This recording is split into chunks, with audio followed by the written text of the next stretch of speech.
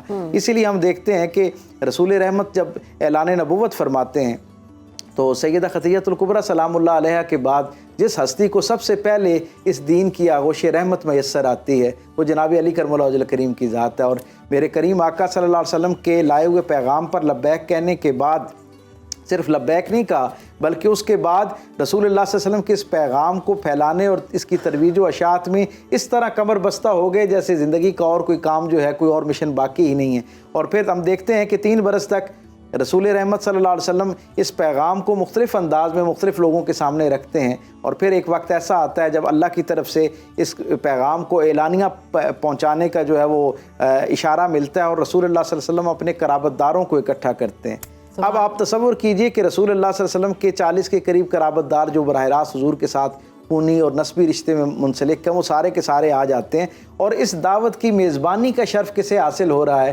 اس میزبانی کے انتخاب کے لیے جو نگاہ انتخاب ہے سرکار دو عالم صلی اللہ علیہ وسلم کی ہے وہ کس پر پڑتی ہے؟ جناب علی کرم اللہ وجہ الکریم پر۔ ظاہری طور پر آپ کی عمر 13 برس ہے اس وقت، لیکن آپ اس خوش اسلوبی کے ساتھ ان سارے سرداران کو اکٹھا کرتے ہیں، ان کے لیے اعلیٰ درجے کی ضیافت کا اہتمام کیا جاتا ہے، یعنی تاریخ بتاتی ہے کہ بکرے کا گوشت اور دودھ جو ہے وہ رکھا جاتا ہے، اور عربوں کا پسندیدہ مشروب ستو اور شہد جو ہے وہ ان کے سامنے پیش کیا جاتا ہے۔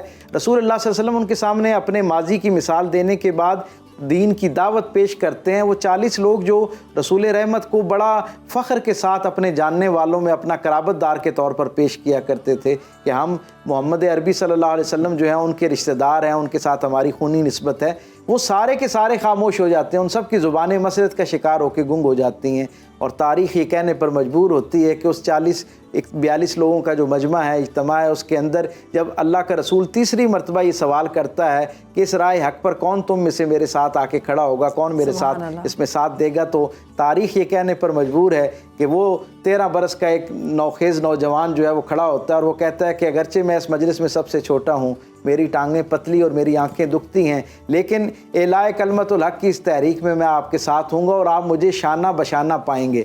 آپ یہ دیکھیے جناب علی کرم اللہ وجہ الکریم کی جب شہادت کا مرحلہ آیا نا تو حضرت عبداللہ ابن زبیر کے سامنے کسی نے ان کا تذکرہ کیا کہ ان کی شہادت ہوئی، تو آپ پہ گریہ طاری ہو گیا، اور آپ نے کہا کہ رسول اللہ صلی اللہ علیہ وسلم کے ساتھ سفر میں، حضر میں، حتیٰ کہ مجلس میں، تنہائی میں کوئی اور ہستی ایسی نہیں ہے جس کے بارے میں یہ گمان کیا جا سکے کہ اسے سرکار دو عالم صلی اللہ علیہ وسلم کا کندھا میسر آیا ہو۔ یعنی اس کا کیا مطلب ہے کہ جس کا کندھا ہمیشہ رسول اللہ صلی اللہ علیہ وسلم کے کندھے کے ساتھ رہا، ہر وقت جو ہے وہ سرکار دو عالم صلی اللہ علیہ وسلم کا قرب جو ہے ان کو میسر رہا۔ اس لیے ہم یہ دیکھتے ہیں کہ یہ رفاقت کا سفر اسی طرح چلتا ہے، اور پھر جب ہجرت کا مرحلہ آتا ہے تو ہم دیکھتے ہیں کہ اللہ اپنے محبوب کو حکم دیتا ہے کہ مکہ سے مدینہ کی طرف ہجرت فرمائیے، اور رسول اللہ صلی اللہ علیہ وسلم کی نگاہ انتخاب ایک مرتبہ پھر جناب علی کرم اللہ وجہ الکریم پر پڑتی ہے، اور وہ ساری امانتیں آپ یہ دیکھیں رسول رحمت کی نظر میں، نگاہ میں، یعنی اہل مکہ کی نگاہ میں سرکار دو عالم کا کیا اعتماد کا لیول ہے کہ وہ براہ راست مخالفت کرنے کے باوجود امانتیں پھر ان کے پاس رکھواتے ہیں، اور انہیں ان کے اصلی نام سے کم اور صادق اور امین کے نام سے زیادہ جانتے ہیں۔ اہل مکہ کا بھروسہ رسول اللہ صلی اللہ علیہ وسلم کے اخلاق اور کردار پر کیسا ہے کہ ان کو امانتیں ان کے سپرد کر رکھی ہیں اور واپس نہیں لی ہوئی، اور رسول اللہ صلی اللہ علیہ وسلم کا جناب علی کرم اللہ وجہ الکریم کے اوپر بھروسہ کیسا ہے کہ وہ امانتیں جو 13 برس سے آپ کے پاس موجود ہیں، اور ساری مخالفت کے باوجود کسی کے دل میں کوئی خوف پیدا نہیں ہوتا کہ میری اور رسول اللہ صلی اللہ علیہ وسلم کے درمیان نظریاتی اختلاف کی وجہ سے میری امانت جو ہے وہ کہیں غیر محفوظ ہو جائے گی۔ ان امانتوں کو اسی حفاظت کے اعلیٰ ترین درجے کے ساتھ لوٹانے کی نیت سے رسول اللہ صلی اللہ علیہ وسلم جناب علی کرم اللہ وجہ الکریم کا انتخاب کرتے ہیں، ان کے حوالے کرتے ہیں، اور انہیں کہتے ہیں کہ 3 دن کے بعد مقام قباء پر آپ کا اور میرا دوبارہ ملاقات ہوگی، یہ جو امانتیں ان کو تقسیم کرنا شروع کر دیں۔ تو رسول اللہ صلی اللہ علیہ وسلم سے یہ بشارت پانے کے بعد کہ 3 دن کے بعد آپ سے ملاقات ہوگی، آپ یہ دیکھیں کہ جناب علی کرم اللہ وجہ کریم کی نگاہ میں رسول اللہ صلی اللہ علیہ وسلم کا فرمان کتنا جسے کہتے ہیں نا کہ یقین دلا دینے والا فرمان ہے. آپ یہ کہتے ہیں کہ میں نے اپنی زندگی میں جتنا اس رات جتنی میں نے اعتماد کے ساتھ رات گزاری اور میں سویا, اس سے پہلے زندگی میں نہ کبھی اتنی اعتماد سے سویا نہ بعد میں, کیونکہ حضور نے کہہ رکھا ہے کہ 3 دن بعد تمہاری میری ملاقات ہونی ہے, تو میں زندہ رہوں گا. بہت خوبصورت بات. یہاں پر بریک لے رہے ہیں جی, بریک کے بعد واپس آئیں گے, پروگرام آگے بڑھائیں گے, کہیں مت جائیے گا, آپ دیکھتے رہیے صدائے رمضان. ناظرین, آج 21 رمضان ہے, یوم شہادت حضرت علی کرم اللہ وجہ, اور اسی مناسبت سے منقبت پڑھیں گے. حافظ ذیشان الہی ہمارے ساتھ موجود ہیں.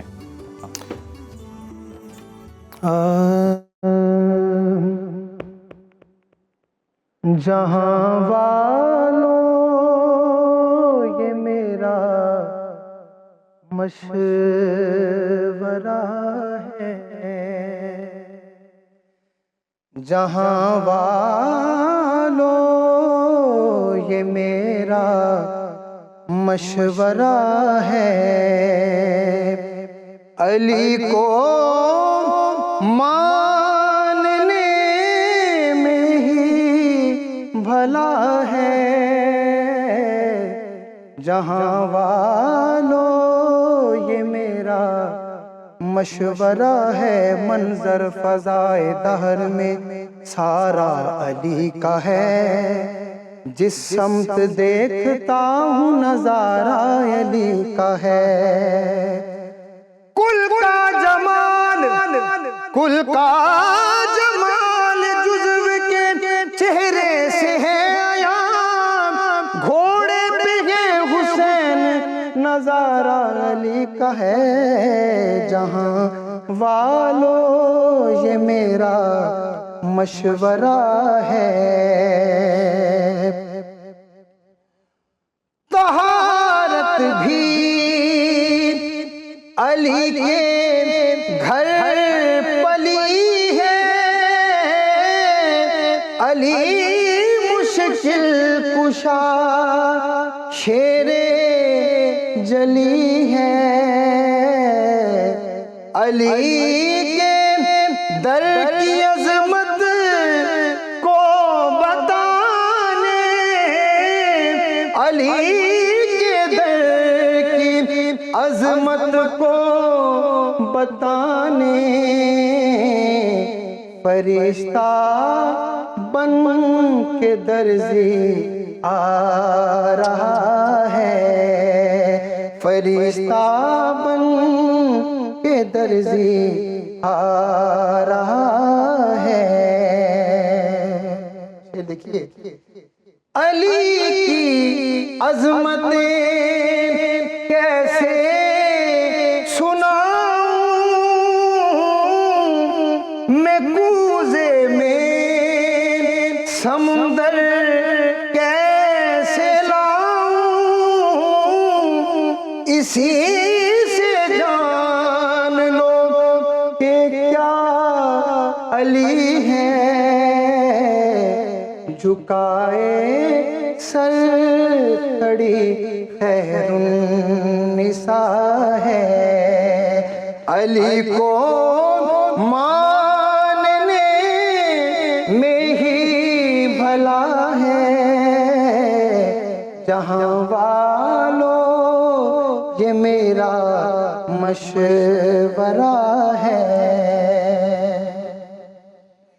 علی کو جو علی وہ ہے سمجھ میں جو نہ آئے, کوئی اس کی حدوں کو چھو نہ پائے, علی لکھ کے ارے تو پیر دیکھو, قلم تیرا بھی سجدے میں پڑا ہے, قلم تیرا بھی سجدے میں پڑا ہے, علی کو ماننے میں ہی بھلا ہے جہاں والوں یہ میرا مشورہ ہے. اور خوبصورت شعر کی نزاکت دیکھیے. علی کی ہر صفت صفت مصطفی، ستاروں پر علی کی بادشاہی. ذرا تم چاند کا مکھڑا تو دیکھو، علی کا نام ہی لکھا ہوا ہے.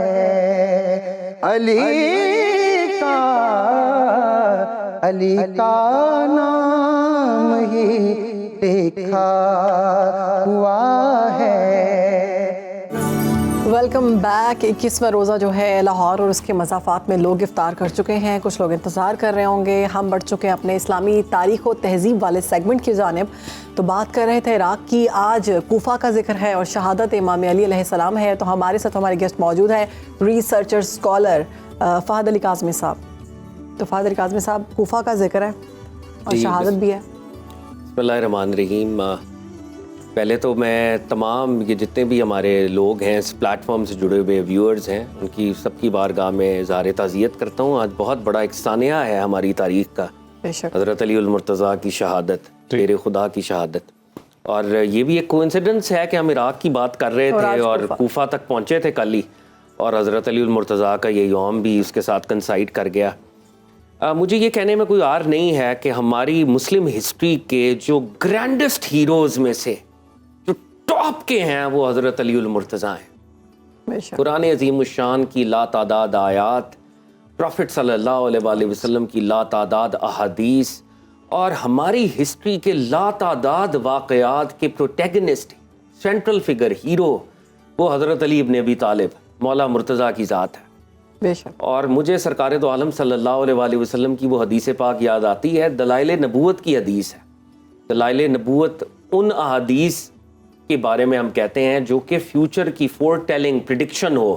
یہ پروفٹ صلی اللہ علیہ وسلم کی دلائل نبوت ہے، آرگومنٹ آف پروفٹ ہوڈ، کہ نعوذ باللہ وہ بات کبھی جھوٹی نعوذ باللہ ثابت نہیں ہو سکتی.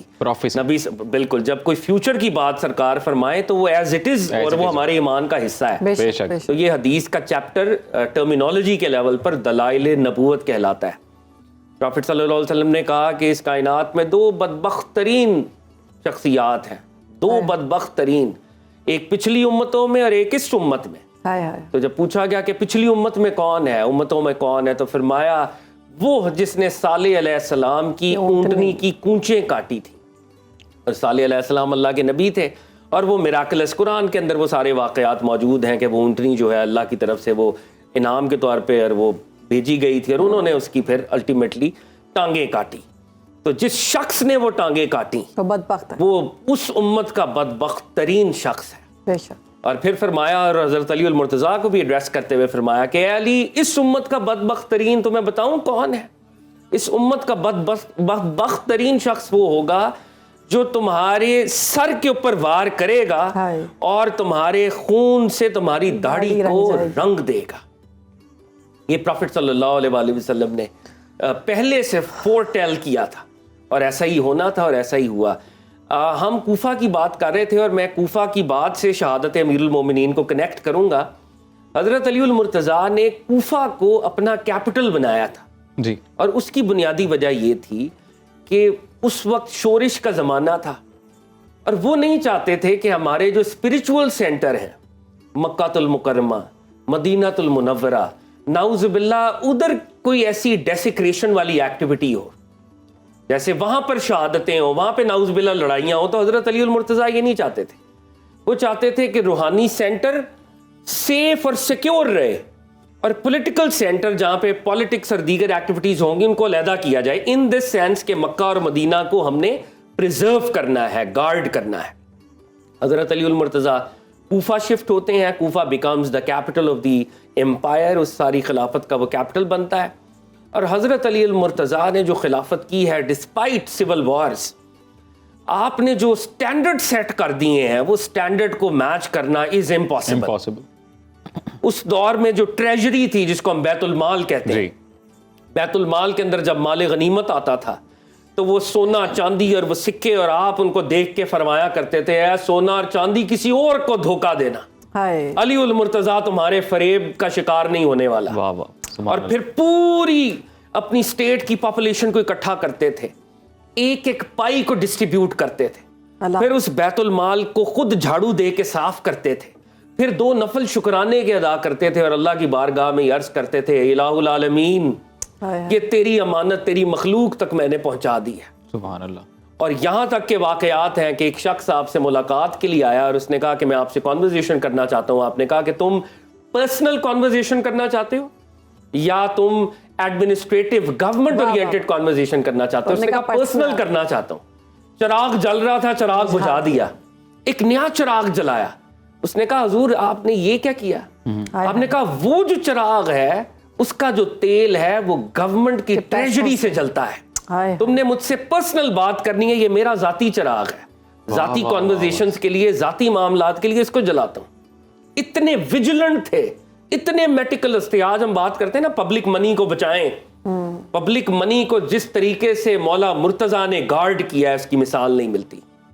اور گورننس کے پرنسپلز آپ نے دیے, اور گورننس کے پرنسپلز آپ کے صحابی, آپ کے کمپینین مالک اشتر کو لیٹر لکھا جن کو ایجپٹ کا گورنر بنایا. آج تک گورننس کے اوپر اتنا بڑا ڈاکیومنٹ ایگزسٹ نہیں کرتا اور اقوام متحدہ تک اس کو ریکگنائز کرتی ہے. تو آپ یہ دیکھیں کہ یہ علی المرتضیٰ ہیں اور کوفہ کے اندر ان کا کیپٹل ہے, اور کوفہ کے اندر وہ اس طرح کے ریفارمز کر رہے ہیں. پولیس کا محکمہ, یہ جو آج ہم کہتے ہیں آئی جیز اور ڈی آئی جیز, اور یہ ہائرارکیز ڈیولپ کی. ایک پورا کانسیپٹ تھا شرطاز اور رئیس الشرطہ جو آئی جی ہوتا تھا وہاں پہ, پولیس کا محکمہ, مردم شماری, آپ کے جو پلانٹس ہیں ان کی گنتی, ریسورسز کی گنتی, یہ سارے معاملات ڈسپائٹ چیلنجز آپ کر رہے تھے. لیکن اب یہ دیکھیں یہ تاریخ کا عجیب موڑ ہے, تاریخ کا عجیب موڑ ہے کہ وہ ہستی جو سرکار دو عالم نے جن کو اپنے لیب کے اندر پالا تھا, لٹرلی جب وہ پیدا ہوئے تو سرکار کے لیب میں تھے, جو پہلا چہرہ دیکھا سرکار دو عالم کا دیکھا سرکار کے گھر کے اندر بی بی خدیجۃ الکبریٰ, اور انہوں نے ان کو ریز کیا. ہجرت کی رات وہ سرکار کے بستر پہ سوئے, جان دینے کے لیے تیار, بدر کا فلیگ ان کے پاس, احد میں ریسرجنس آف مسلمز وہ کر رہے ہیں, خندق عمر ابن عبد ود کا مقابلہ کر رہے ہیں, صلح حدیبیہ کا قلم ان کے پاس, آیات برات کی وہ قرآن کی وہ تلاوت کر رہے ہیں, یمن کے وہ قاضی ہیں, پروفٹ صلی اللہ علیہ وآلہ وسلم انہیں ہارون ڈکلیئر کر رہے ہیں, ہارون مصطفیٰ. اور اب ایک پلاٹ ہے اس ہستی کو جس کی یہ قربت ہے نبی صلی اللہ علیہ وآلہ وسلم کے سامنے, یہ قربت ہے, اب ایک پورا پلاٹ بن گیا. اور عبد الرحمن ابن ملجم جو ایک خارجی تھا اس نے یہ پلاٹ بنایا کہ ہم علی المرتضیٰ کو شہید کریں گے. اور ان دا مین ٹائم ایک عورت تھی کوفہ میں قطامہ نامی, جس کے ساتھ وہ کہتے ہیں کہ ہی فیل ان لو ود دیٹ لیڈی, اور وہ خاتون جو تھی وہ خود بھی اس وقت اعتکاف کی نیت سے معتکف تھی. اور یہ دونوں لوگوں نے اللہ کے نام پر, مذہب کے نام پر, اسلام کے نام پر علی المرتضیٰ کی شہادت کا پلاٹ بنایا. اور حضرت علی المرتضیٰ 19 رمضان المبارک جمعے کا دن فجر کا وقت علی المرتضیٰ آئے ہیں, اور علی المرتضیٰ کی مولا مرتضیٰ کی عادت تھی کہ لوگوں کو جگاتے تھے, الصلاۃ الصلاۃ, نماز کا وقت ہے, اٹھو اٹھو. اور وہ نماز کے لیے یوں جگا رہے ہیں, اور یہ نعرہ تکبیر لگاتا ہوا چھپا ہوا ہے, روپوش ہے, اور ایک دم ظاہر ہوتا ہے, اور حضرت علی المرتضیٰ کے سر پر وار کرتا ہے, اور حضرت علی المرتضیٰ کی وہ داڑھی جو ہے رنگین ہو جاتی ہے جیسے سرکار دو عالم نے صلی اللہ علیہ وسلم نے بتایا تھا. علی المرتضیٰ نے بہت بیٹلز لڑیں, بہت وارز لڑیں, کبھی کامیابی کا شادیانہ کامیابی کا اعلان نہیں کیا.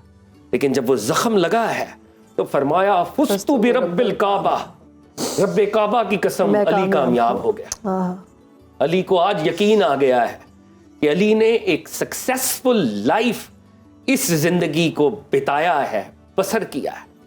اور دیکھیں جیسی حضرت امیر المومنین کرم اللہ وجہہ ڈیتھ بیڈ پہ ہیں, پتہ ہے کہ اب شہادت ہے, تو کیا کہہ رہے ہیں؟ حسنین کریمین کو بلا رہے ہیں, اپنے دیگر بیٹوں کو بلا رہے ہیں, وصیت کر رہے ہیں, اور کہہ رہے ہیں کہ اگر میں بچ گیا تو اپنے قاتل کے ساتھ معاملہ میں خود کروں گا، اور اگر میں نہ بچا تو ایک ضرب کے بدلے ایک ضرب لگائی جائے. حضرت علی المرتضیٰ اتنے جسٹ ہیں، منصف ہیں کہ اس نے مجھے ایک ضرب لگائی ہے تو ایک ضرب کے بدلے ایک ضرب لگائی جائے. میرے قاتل کے جسم کا مسلح یعنی اس کو میوٹیلیٹ نہ کرنا، کیونکہ میں نے سرکار دو عالم سے سنا ہے کہ کسی باڈی کو میوٹیلیٹ نہیں کرتے حتیٰ کہ وہ کوئی میڈ ڈاگ ہی کیوں نہ ہو. آپ میڈ ڈاگ اینیملز کو بھی میوٹیلیٹ نہیں کر سکتے.